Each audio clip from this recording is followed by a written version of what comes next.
This program is brought to you through the kind support of the Friends of That's What She Said. Support BCTV by visiting bctv.org/support. It used to be great, now it's not so great, but it's still pretty great. Reading. It used to have lights, then it didn't have lights. New with LED lights. Pagoda. Did they really say that? They did not say that. Yeah, they did say that. That's what she said. Good evening and welcome to another episode of That's What She Said. Or tonight with the limoncello, maybe That's What She Slurred. We have such a wonderful show tonight. We have amazing guests, but first we have to do the whatever I'm trying to say. Introductions. Yes, thank you. She speaks for me. I'm like a little puppet. I just move my mouth. We have, of course, to my left, Sheila Harrington. And I'm Ellen. I'm Martha Richardson. Nicole Weaver. all the usual ladies of That's What She Said. Here we are. Now, we're doing something very exciting tonight. We're starting with my surprise topic. Now, it's a time we've just passed into a new year, well, somewhat long ago. Well, not just. But anyway, we thought it would be nice, I thought it would be nice to speak on passings and departures and, well, we have two departures here. Nicole just turned something, I don't know what. Her birthday was yesterday. I turned 33. Oh, Ooh, yay. a lady tells her age. I'm there. And our dear producer, Jamie, who would like, come on. Join Yay. Nicole. Grab the mic and come on. Just turned, well, you can. 33. He's 33. We're the same age. But we thought we would use the surprise topic to surprise. Oh, So, yeah. Oh my goodness. here's a little something for you. And Nicole, if you could pass this down. Oh, that's so pretty. Sweet. And we have lovely that. carrot cake That's tonight awesome. for the. My favorite. Imagine that. How did that happen? Open your gifty. Open your gift. Now, Oh. it's just a little token. And it's not for the baby. Oh. I remember years a ago. change.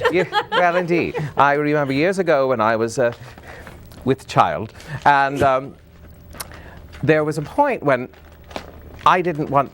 I just needed escape, and I had this little lamb, and I could go and hug this little soft, fuzzy lamb, and I thought, well, there's your escape from all the rigors of child rearing. I You can- appreciate that. Talk to him. I've named him Ferdinand, but you can change that. Oh no, I like that name. He can be Ferdinand. Ferdinand Lamb. There you go. Thank you So very just much. remember, when things are getting too much, just hug that little lamb. And eat some ham. I don't know. and what have we here with Jamie? I don't know. Oh, it's Lawrence Welk, Jamie has a Lawrence Welk fetish. my favorite. That's too cute. So it's a calendar for what, 1965? 1965, Lawrence And, Welk. cool. but the interesting thing about it is when I found, this is why I had to buy it. It was returned to Lawrence Welk, but it was addressed to Barbara Ann Hughes in Reading, PA. Oh wow. Oh, wow. So when I saw that, I thought, I have to get this for you, and you keep that envelope. So I guess you wrote off to Lawrence Welk. Indeed. And he sent you the holiday calendars, and Oh, who knows, we may have seen Barbara Ann Hughes dancing on the show, because we watch the show regularly. Such fun. Yes, we did. well, thank you very much, Jim. Thank you, and happy birthday. Happy Thank you birthday. very We'd sing the much. song to you, but we can't. But no. Oh, we don't want to. Royalties royalty. demand that we do not. So, we'll cut that later, I'm sure. Yes. So we would like to, actually, Jamie, you can stand up because we have tonight with us somebody very special. She's She's a world traveler, and she's just gotten back, well, not just now, but she just flew into the studio from Russia. No. She was at the Sochi Olympics, where she had a wonderful time blogging for all the world to read, and we're very, very pleased to have her here because she can maybe tell us a little bit about that and also maybe shed some light on the current situation in that part of the world. And so everyone, please welcome Kellie Benn. Hi. Thanks for joining us. Nice to be here. So, if anyone... Oh, well, I'd like to start because I think most of our viewers probably did read some of your blogs, maybe all of your blogs, and maybe your articles since then. But we ought to give a little background as to how you got to go to Sochi, and Yes. you are a Reading Eagle employee, and you are on the design staff. Yes. Okay, and you've studied Russian? Yes. Okay, now how did you put all of that together and say, I'm going to the Olympics? It was kind of spur of the moment. I was living in Russia last year. I was teaching English at a university, and my colleagues there were talking about applying to be volunteers for the Olympics in Sochi. And I thought, well, that would be neat. That would be a nice way to come back to Russia and do something really interesting and really exciting. So I applied, and I applied the night before the deadline, really. I mean, it was... And when would that have been? That was at the end of, I believe it was the end of February last year. Okay. Yeah, so I squeaked in there, and I got my application in, and I didn't hear anything for months. I was like, well, that's that, you know.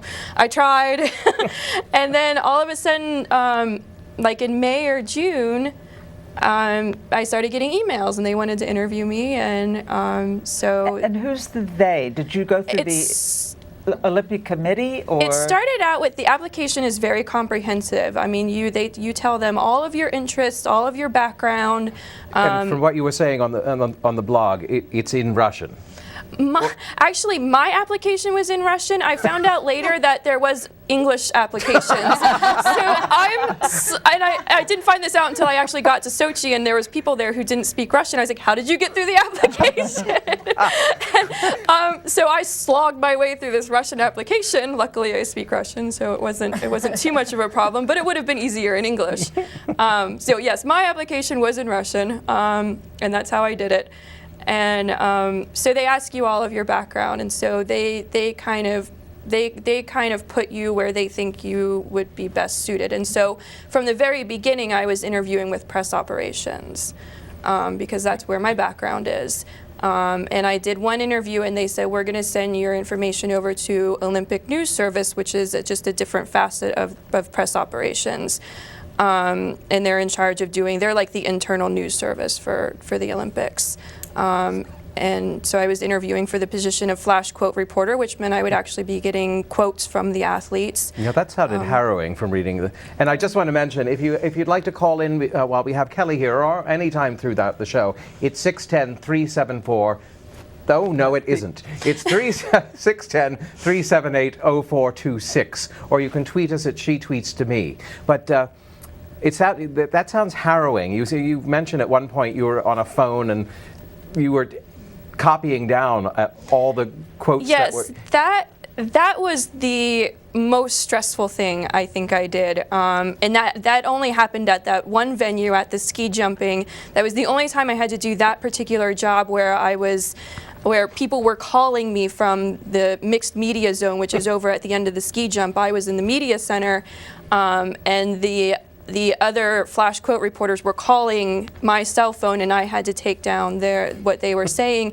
And all of them had accents because none of them were, they were British, they were Russian, they were from all over. And the cell phones were really terrible, so you had to keep saying, what did you say? What was that? It would cut out. And that was very, very stressful. That was probably the most stressful job I had over there. And the things that you reported on, were they for the Olympic news channel? Is there such a thing? Who were you? What we did as flash quote reporters was what I did at the main press center, and I sat in on press conferences, and we took down the most interesting quotes. Like, that was our job. Find the most interesting things that these athletes have said, and then we would get back to the newsroom and we would compile them and put them all together, and then those got disseminated to other media services so that they could use those quotes in stories that they were doing. So you worked cooperatively on Yes. these articles, or Yes, they were just basically compilations of quotes. We did, some articles came out of those. We did do some stories, but mostly what we were doing was gathering quotes. And yeah, there was at least 2 of us that were dispatched to these press conferences, and so we would, because you had to write it down all longhand, and so we would work together to get the most accurate quote that we could from. Could you say, go slower, I'm writing this down? No, unfortunately, no. If you miss something, you miss something. So. What's the most exciting thing about the Olympics? Really, I For think you. for me, the most exciting thing was just seeing all of the athletes and seeing them, not even just at the press conferences. I mean, that was exciting, but seeing them just out. Like, you would just be in the Olympic Park and you're like, oh, look, I just saw them at a press conference the other day, and they were just out being like normal people. It sounded like some of the accommodations were primitive. Yeah. And you, I mean, I didn't read your blog, but I read all your articles in the paper, and you said at one point that you were used to it because it was similar to the conditions under which you lived in Russia. So there were things that you remembered that you were used to, and other people perhaps were surprised by them. But it sounded like things were a little bit primitive. Yeah, they were, and some people had it better, and some people didn't have it as good. There was different places where people lived. Ours were not bad. Everything looked a little bit unfinished. Like, Were they you had paid for this? No, Or- this was volunteer. And you had to get funding together just to get over there, didn't you? I did. I got to the point at around September, October, when I was looking at my finances and thinking to myself, I can't really afford to get myself over there. And I don't know what to do. And so I was talking to my friends and family, and I said, I don't think this is going to happen. I just don't think I'm going to be able to do this. And my best friend said to me, we were at dinner, and she said, have you looked at doing like funding on the internet? And I was thinking, nobody's going to pay for me to go to the Olympics. Like, that's something like if you're dying, or people don't give Is that you what I have to do to get So, but I decided, I thought about it, and I actually put it out there on Facebook to my friends and family and said, hey, if I set up this page, would people actually donate to it? And I got a really positive response, and so I was like, well, we'll give it a try. And so I ended up raising about $300 or $400 over what my initial goal was. Wonderful. Yeah, so it was enough to pay for. What I really wanted to pay for was just my travel, like the plane and the train. I ended up getting enough that I could pay for my visa as well, which was really amazing. I mean, I have the most amazing friends and family ever because they shared it and they put it out there and they donated, and it was awesome. That's great. I think that was one of the best stories that came out of this whole thing, was just like that support that I had. It was awesome.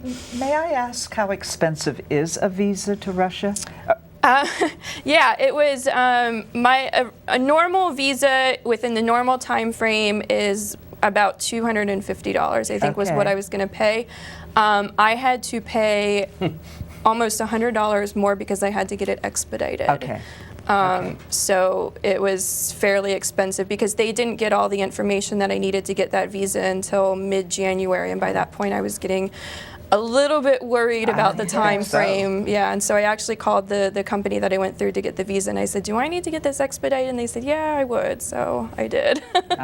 So luckily I had that extra money there to do that. Your faith in the Russian postal system was restored. Temporary, at least in your case.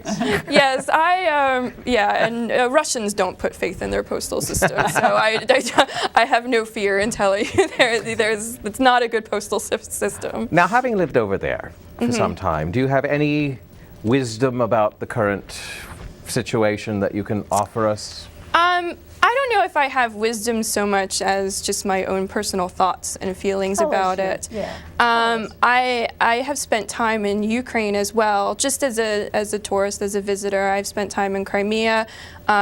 This past May, I was in Kiev and Kharkov, and it is absolutely one of my favorite countries I've ever been to. It is an amazing, friendly country, and I've enjoyed it, each time I've been there.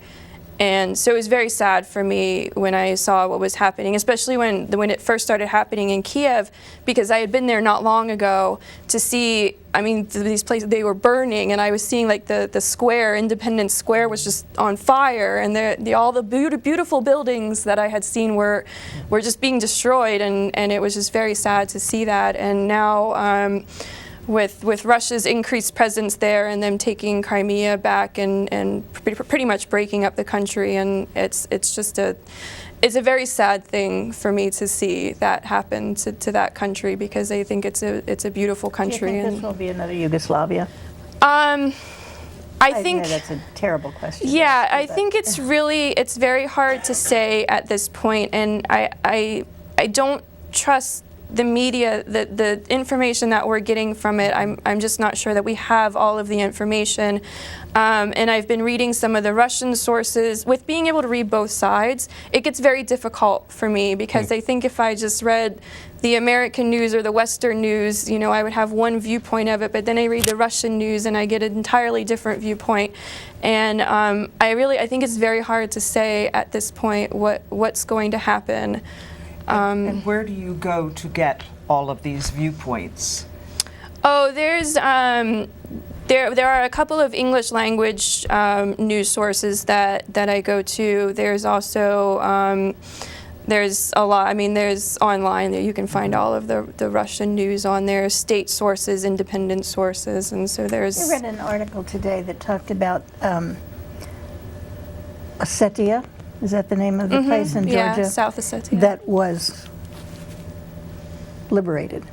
And how excited the people were in Ossetia that Russia did that for them, because Russia promised that it would become kind of a Monte Carlo, sort of and nothing has happened. And so the people are living in poverty, and they are in worse shape than they were before all that happened. And so the question, the situation that was posed was the people in Crimea who I heard last week somebody say, we want to be Russian, but we don't want to be in Russia. I'm not sure they made that distinction when they voted, but wondering if they were going to be sorry. I think they made that Yeah. distinction when they voted. I don't think Putin particularly listened to that distinction. Right. Yeah. Well, I also think that I don't trust that referendum was entirely fair and accurate either. I know that's a shock, but I don't put a lot of stock into the results of those kind of referendums and elections. Now, because I like the tabloids, do you think there's any truth behind the rumor that Putin took the Malaysian plane to divert attention from Crimea?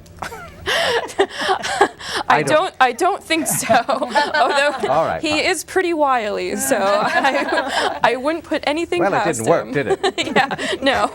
Would you say that there was any coincidence in the timing of the problems in Ukraine and the Olympics going on at the same time, or was it just happenstance that these events were happening concurrently? I think it was happenstance. I don't think there was anything particularly connected. These events in Ukraine were building up not long before the Olympics, but a few months before the Olympics, and they just reached a boiling point at that particular time, and it was just the timing, bad timing of everything. You don't think the positive buzz on the world stage gave Putin any more sort of leeway or push to go forward with this? No, I don't really see that. I don't. Right. I think that I don't think, when we left Sochi, nobody really saw everything coming to a head as quickly as it did, because it really did just happen. All of a sudden, things boiled over, and Putin had taken Crimea, and I mean, that happened within days after I came home. So. Now, you lived there for 9 months? 9 months, yes. What took you there initially before the Olympic adventure? I got a Fulbright grant to teach English at a university there for an academic year, so that's why it was 9 months. Oh, that's wonderful. So, yeah. Which was harder, getting that grant or getting into the Olympics? Oh, I want to say the grant, but I'm not sure that that's true. Both processes were very difficult. And knowing Russian helped with both of them. Yes, actually, for the grant, that was a requirement. For the Olympics, it was a definite bonus, knowing the language. Oh, that's wonderful. And the people you met there, how would you describe their attitude toward the United States? Certainly, Putin is giving them it's giving everybody the impression that we're the aggressors. Yes. Is that a common feeling, do you believe? No, and I do think that the Russian people are swayed a little bit by their media, because most of their media is state-run, and even their independent sources are kind of controlled by the state. So they really never get the whole story. And because we get a lot of bad press over there in Russia. And so I do think that there are some bad feelings because of what they read about in their press. But for the most part, the people that I meet are they're very interested and they're very excited. They haven't always met an American, so they're always pretty interested. And I haven't met anybody who's been outright hostile, so. Wonderful. This is fascinating having you on. Is it a quick? I was just going to say, I've heard Putin called former KGB. Is there such a thing as former KGB? You don't have to commit yourself to that. Former CIA? They just call it by a different name now. The letters aren't in bold type anymore. Yeah. But thank you so much for joining us. Thank you for having me. This has been fascinating and wonderful. Great having and if you, you're not still blogging? I'm not. Well, I'm open to ideas for other blogs. I am trying to come up with something else I can do on a regular basis. I wish you would write for the paper. Write a letter. First thing I wanted to read when it So was if you haven't read Kellie's blog, you can find it at... wow, now you're putting me on the spot. Sorry. It's Letter from Sochi. It's Blog Center. If you Google Letter from Sochi. It comes up, and my name, Kellie Benn, Letter from Sochi. You can find it. Google it. Wonderful, and it's a fascinating read, and there's some wonderful pictures too. But thank you so very much for joining us here. And how do you say that's what she said in Russian? Putting you on the spot. Edvoda Anna сказала. You're going to have to write that down. Thank you very much for being with us. Thank you. Thank you, Kellie. And now, well, it's not continuing because we're just starting. In our little series of going behind the scenes of our lives, we Jamie went to visit Sheila at what she does when she's not sitting here knitting. Let's roll that tape. We're here with Sheila. Sheila does not have knitting needles with her today. No needles today. Sheila has flags with her. I have flags. Yeah, excellent. So tell us a little bit about what you do here, how you got into it yourself. How did you get into it? Well, I started doing this in high school, so I've been doing it for a long time. And then after I graduated high school, I was dabbling in and out for a few years, but I officially started here with Reading High School about 3 years ago. Okay. A friend of mine that I went to high school with actually had asked me if I wanted to help her out. She was running the program at the time, so I did. And for the past few years, I've been helping her out. And this year, I'm on my You're own. the one. So yeah. These are all Reading High students? Yes, we have from 7th through 12th grade. This is an indoor colored art. Okay. We perform actually to a recorded track. Oh, okay. Of our choosing, of my choosing. It's a team like a cheerleading team or a, it's fun. It's or based like it's on like dance. a performance. It's like a dance team. Yeah, you throw some flags and weapons in with like ballet. That's Okay. what we kind of what we work on here. Very cool. Yeah. So, and practices usually last an hour, 2 hours? Ordinarily, well, this year we had a rough start. We got started late. We had some, issues with getting things started. So this year, unfortunately, we do have shorter rehearsals. We're at 2 hours. Ordinarily, we prefer to rehearse maybe 4 hours. Okay. At least twice a week. So Yeah. So this year we got short. But we're Well, I making think it work. everybody with the weather and the everything. Yeah, we've lost a lot of rehearsals because of school being closed. They don't rehearse when there's no school. So these kids are working really hard. They're doing a fantastic job. They're right where they should be at this point in the season. They're just getting their foundation and learning all the skills they need to become really awesome performers. Very good. So let's see them do some stuff. All right, let's see it. All right, thank you. Sure.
So we're here with Brenda, and what's your little sister's name? Alondra. Alondra, okay. And you've been on the squad for... This is my second year in indoor. Oh, okay. So how do you like it? I like it a lot. Like, it was really weird how I actually, got into the program. But now that I'm actually in it, I think it's really it's a really good stress reliever. So I like coming, and that's good. Yeah, and it's been fun watching you practice. I can tell you had a little bit more experience than the rest of them, but I think they're all catching up with you pretty quickly. Yeah. So you better get on your game. I will. Okay, well thank you, Brenda, and thank you. You're welcome. What grade are you in? Third. Third? So you're a future leader. Yeah. Okay. Thanks so much. Back to it. Well, wasn't that wonderful? Sheila, it was, Absolutely, yay. Thank you. you're so tough with them. You're this quiet girl who sits there knitting, and suddenly you're like, I do it to make them good. They'll thank me one day. They will, right. they're Gee. wonderful. One day. Good. Why aren't the flags red and black? These are just practice flags. okay. Most of them are red. The purple ones, mine is mine, but there's no method. It's just practice flags. Okay. That's great. That's why. That's Yeah. wonderful. You'd think they'd want to get those colors in their heads, though.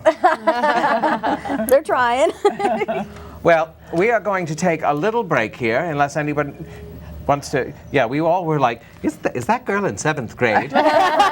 No, she's gonna be one day. I can't wait. She'll be nice and ready for me. That's wonderful. Should be a leader. That's right. Well, we are going to take a little break here, and then when we come back, we'll have some mystical tarot reading with Robert Moyer. So, see you on the other side of the break. You're watching bctv.org. Be informed, be involved, be a member. For membership information, go to www.bctv.org/support/membership. For other stories and information, go to bctv.org.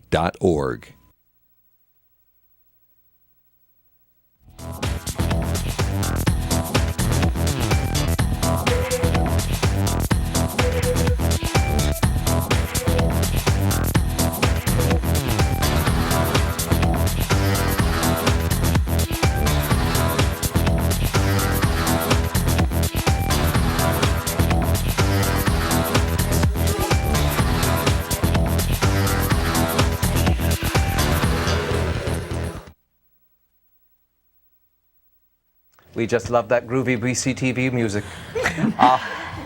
We are here back at That's What She Said. You can phone us at 610-378-0426 or tweet us at She Tweets to Me with the @ before tweet. Well, you know, if you're tweeting, you know how to do it. So joining us now is Robert Moyer, who's well, what are you? It's taken me 62 years to try to figure that out. I still haven't. All right. Well, he's something. But he's agreed to come on and read my tarot, and or is it tarot? No, tarot. Tarot is the proper pronunciation. Wonderful. Well, Shame on you. I know. I thought so. I just wasn't sure. I didn't want to disturb the cards. Indeed, So- we will do that in a moment. However, I have while I'm reading this really quick, your astrology chart. Oh. For you, Jane Street, born in Poughkeepsie, New York. I won't mention the date. Thank you. You're welcome. I don't care. Well, 33. While I'm doing While I'm doing that, Jane, my dear, I want you to shuffle the cards. Get your vibrations into it. You have a fascinating, They're big. how should I say, chart. It's what I would call top-heavy. Not to be confused with the same problem Jane Mansfield had.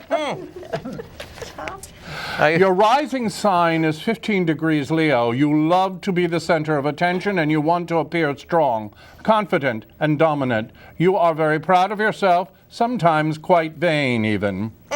At your best, you have a regal, charismatic demeanor and bearing.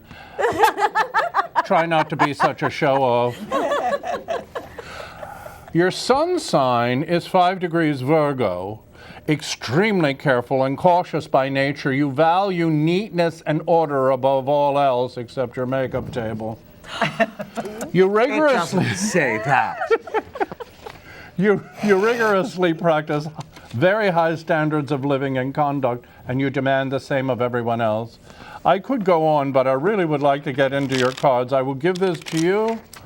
I think it's interesting that your 8 of your signs are split between your first house, the house of self, and the 12th house, which is the expansion of self into greater means, spiritual, going beyond yourself in this lifetime. You are so balanced between cardinal and mutable houses, which means you have that staunch stance, yet you're flexible. It depends on how you're hit, on what day, with what subject, and what problem. So you say it, I'm moody. Indeed. All right. Also, I'd like to recommend that you do stop going to that Budapest spa. I highly suggest the one in Turkey. Oh. I think it's Pamukkale, I believe it's called. Wonderful hot springs in Turkey. Please try it. I think you'll benefit better. Orfsik will be just so very upset to be deserted. Oh, I'm sure there are other ladies. That is fascinating. Now, what is that called? This is a natal chart. This is what is normally done up when you ask for a horoscope. Look at all this. Now, I don't do the actual configurations. I go online and I do it, but I do my own interpretations of it. Oh, so it could have said something completely different, and you just... All right, I'll shut up. Here. Put them down. Yeah.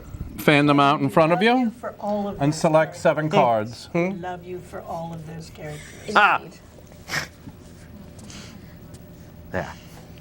7 cards. Ooh, 7 Face down, one on top of each other. Normally when I do a reading, an expanded one, I do 11 cards.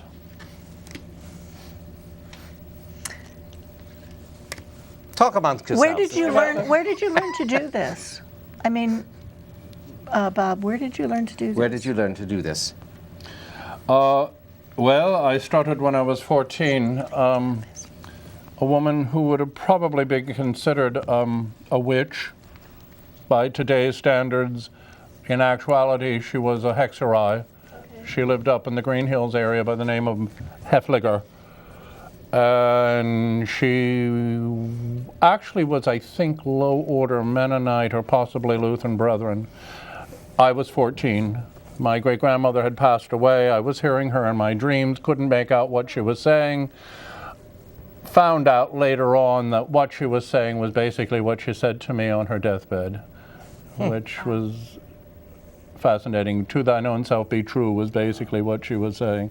Anyway, she taught me, she told me I was old enough to be her grandson, great-grandson even. She was, Mrs. Hefliger was probably in her late 80s. And she taught me in 2.5 hours how to read a regular playing card deck. What is that? Well, with all that information crammed in that's my head, I had Pennsylvania to go home and make notes on it. Is a hexerei a Pennsylvania Dutch witch? Correct. It is? Okay. There are actually 2. Bracheri is a blessing rich, and hexerei is, actually it's bad rap in my book. Yeah. She was a holistic healer. And yeah, it was that. Very Pennsylvania Dutch. My mother had an uncle who said he would teach her hexerei. I knew. Because I was under the impression it had to go from man to woman, or at least he told my mother that. It had to go from man to woman to man to woman. In teaching hexerei. Well, indeed. Yes. And she pointed that out to me. Oh, well, she pointed that out. The interesting part of it, too, is my great-grandfather and my great-grandmother were part of the Masonic Lodge. My great-grandmom was an Eastern Star. And my great-grandfather was a 33rd degree Mason, honorarily, mind you. So it's sort of passed on to me. The irony of it is, too, my first tarot deck was passed on from a woman who could have been my mother. And she was the head of a Sunday school department, and I was helping her teach a summer class at Trinity Lutheran Churches, of all places, on the occult.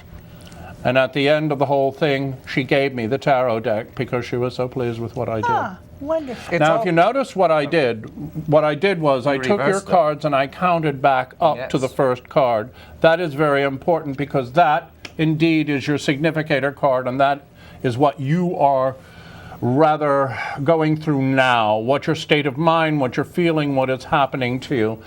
You chose the 4 of Cups, which deals, and it's upside down twist.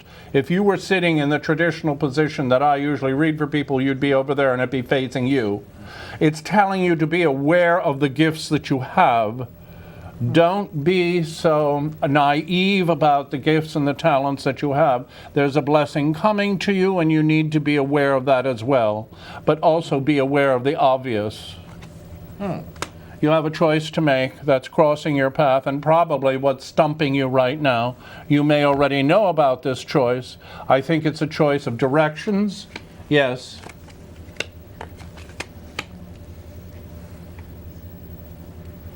Okay, the hangman is crossing your significator, which suggests that you have a definite choice to make.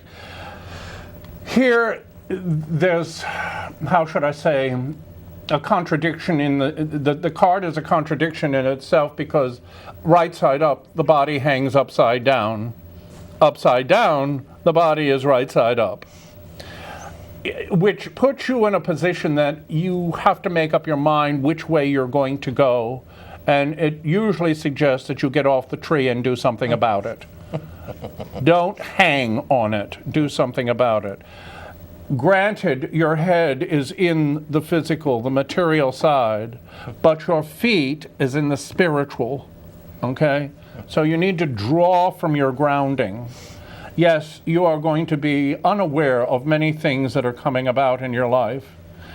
The object is to cut those bounds, cut those things, even relationships that have a tendency to bind you, to constrict you, so that you can see clearly, take the bonds.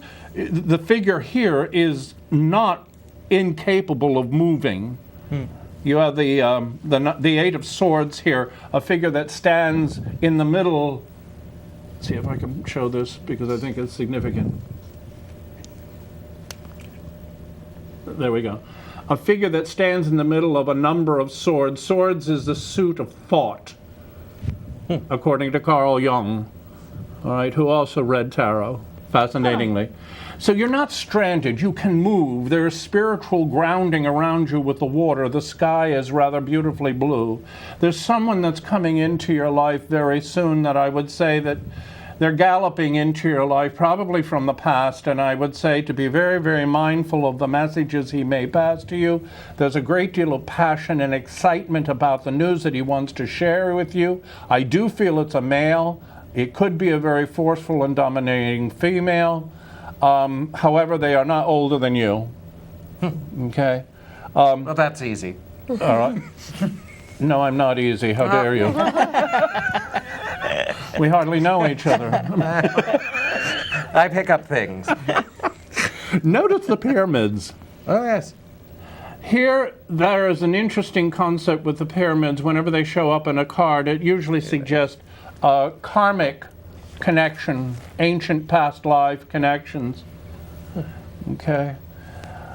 On your right side, somebody probably you are working with or connected with. However, I also feel it may, interestingly enough, have something to do with your father. And there's some interesting heart issues that he needs to pay attention to. However, this other person that may also be coming into your life or be involved in your work area might also have some heart issues. Heart issues as in physical or emotional? Physical and emotional. Okay. It depends on which is dealing with which. I believe with your father it is physical. With this man that you are working with is probably emotional. Stop fearing. The Nine of Swords, interesting, we're progressing here to the Three of Wands. Here, the Nine of Swords suggests fears. Swords has the tendency to be the most dramatic suit of the minor arcana. You see the figure seated on a bed with a quilt over their lap.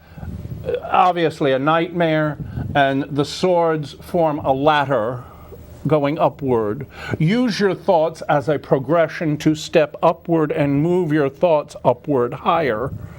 Get away from all the small stuff. Going back to your chart, ascend, rise into that 12th house of expansion. Do you understand what I'm saying? I do. All right. There's nothing to fear. And I think one of the things I love to go back to are the stories of Harry Potter, where they point blank say to you in a number, especially one where I love where Lockhart, I think it is teaching about boggarts. There's nothing to fear. Laugh at it. Okay? And so move forward. You are protected. You are blessed. What ultimately it is telling you is to look for a new horizon, a new avenue. I think very honestly that through the summer you're going to be changing a lot of your directions, Jane. I think you're going to be looking at some new avenues to look into, to give your work, to do your service, which that is another thing your chart points out, which I do. You have it, I hope. Yes, here it is. I hope you look over it because it does mention the fact of service. Interesting. So, an overview. Overview, I think you need to continue to move forward and stop fearing what is the future and let go of the past. You can actually do nothing about the past. It's already lived. You can't do anything about the future except plan for it. However, be flexible, which you basically are. The only time you can affect change... Pardon me? Used to be. Spiritually, you're very flexible. Well, thank you. Yeah, spiritually, I think you know how to do a Chinese split. Do we have enough time? I want to try to do something. Next show. Do we have a few more minutes? Yep. All right. What I want to do, I'm going to shuffle the cards once, and I'm going to pass the deck down, and each one of you pull a card, and I have a message for you. Will that be all right? Yeah, I love that. Do you agree? Yeah. Sure. That's very cool. Yes. I can take it from anywhere? Wherever. Pick one card. Middle of the road. That's what I always do too. I go to the bottom or the middle.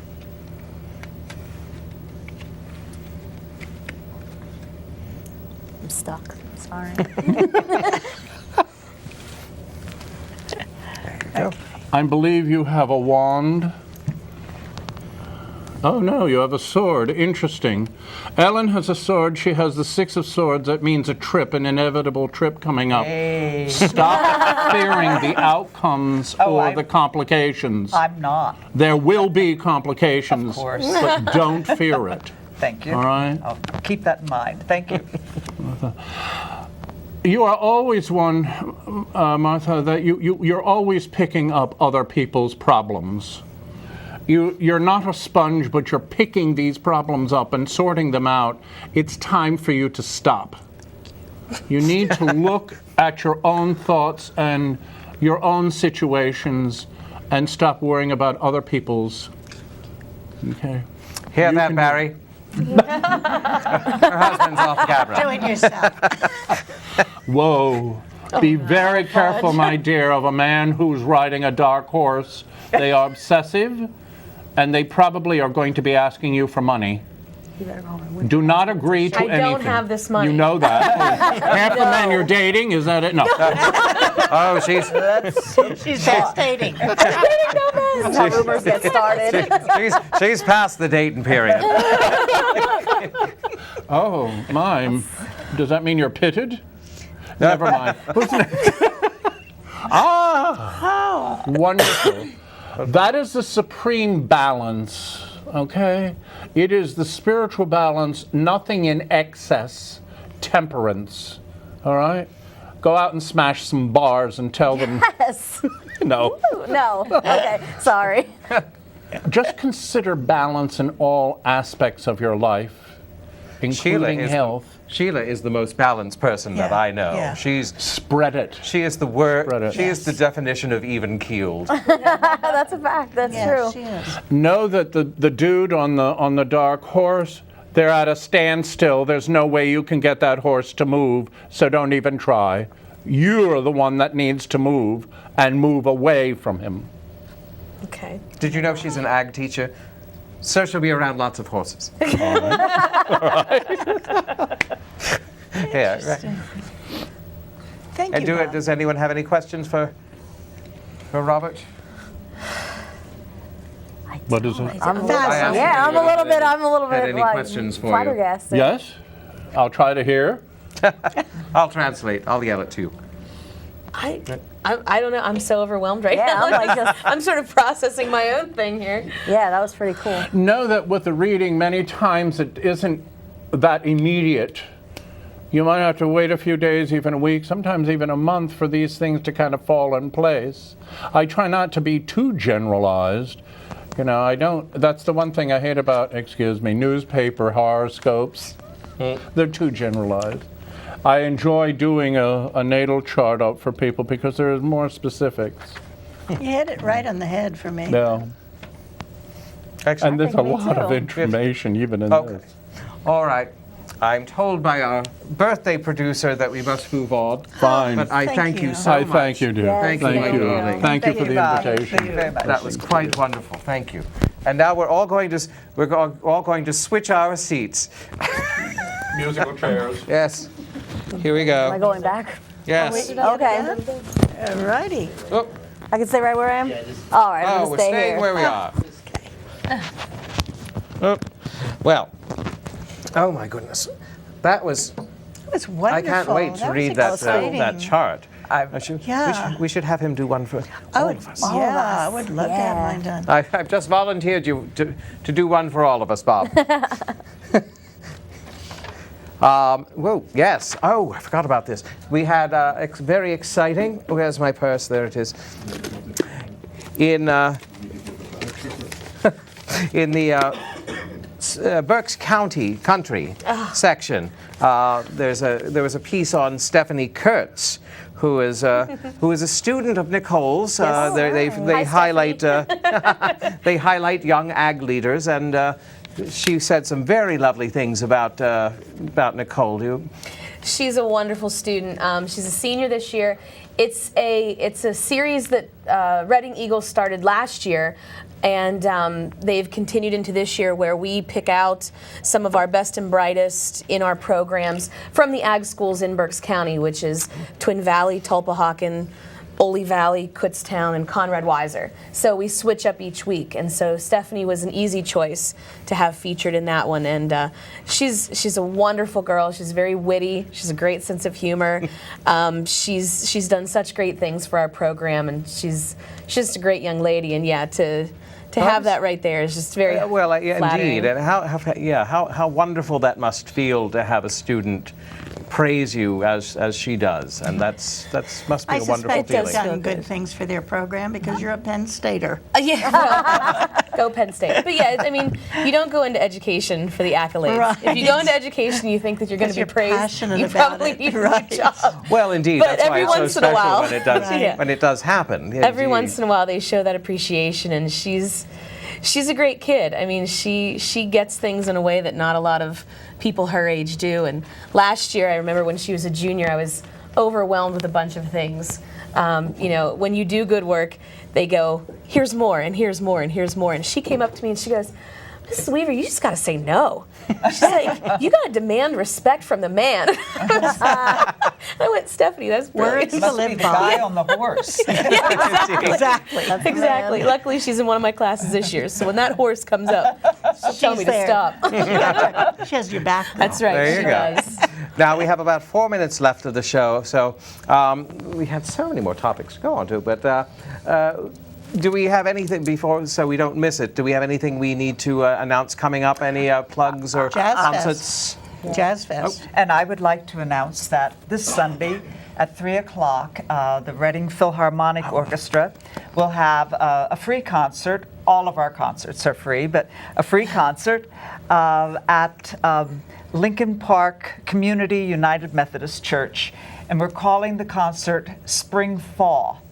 Because that's what we all need, right?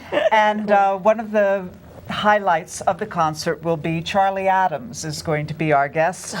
And we have an orchestral version of Casey at the Bat, and Charlie is going to be reciting the poem to the orchestra's accompaniment. And I think it's pretty neat, so I would invite you all. 3 o'clock, 4 Cambridge Avenue, Lincoln Park. And that's not in Fleetwood, which it says in the phone book. If you look up Lincoln Park Community West Lawn, isn't it? Well, that's United bizarre. Methodist It's in Church, Lincoln Park. It says it's in Fleetwood, but it's not. It's in Lincoln Park. And I have been to a number of those concerts, and they are quite wonderful. You should definitely come out to the concert. Thank you. It's all volunteer musicians, and we have a great time. They're just lovely. And Friday does start the Berks County Jazz Fest, which has become famous all over the East. There are free concerts, venues, dozens and dozens of venues starting Friday night for 2 weeks. It's one of the nation's top jazz fests, and it's just wonderful. They bring in wonderful artists. There are free venues. It's just going on all the time. Just check the paper, or check Berks Jazz Fest, even better, to check their website. And I invite you to go to all of them. I look forward to it. Yeah, there's so much happening. It's, Yeah. Yes. Oop. It's spring musical season. Kids, not just my school, but the kids in all the schools in Berks County work so hard, and tickets are cheap.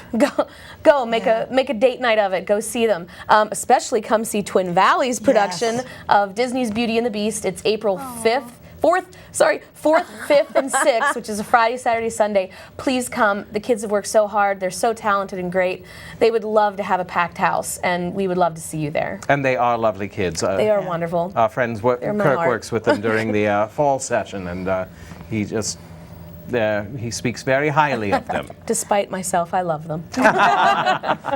I don't have anything to plug, but I do want to give a shout out to my beautiful friend Lisa, who's watching. Hi, Lisa. I just wanted to say hi. Hi, Lisa. Hi, Lisa. And we do want to say again, happy birthday to Nicole Thank you. and to Jamie, Jamie who makes all of this happen. Oh, let them eat cake. No, indeed. The crew tonight Oh, is... indeed. We have Amber, we have Joan, we have Scott, and we have Nate. And thank you so much, you. gentlemen and ladies. Thank you. And thank you, BCTV. Please support BCTV because they offer such a wonderful service. And where else would you see, well, us? So we love having you with us. And I guess that's all we have for tonight. And I didn't tell you when our next show is. Well, of course, it's the third Wednesday of every month. So our next show is Wednesday, April 16th. And we will see you. That's what she said. Bye-bye. Bye.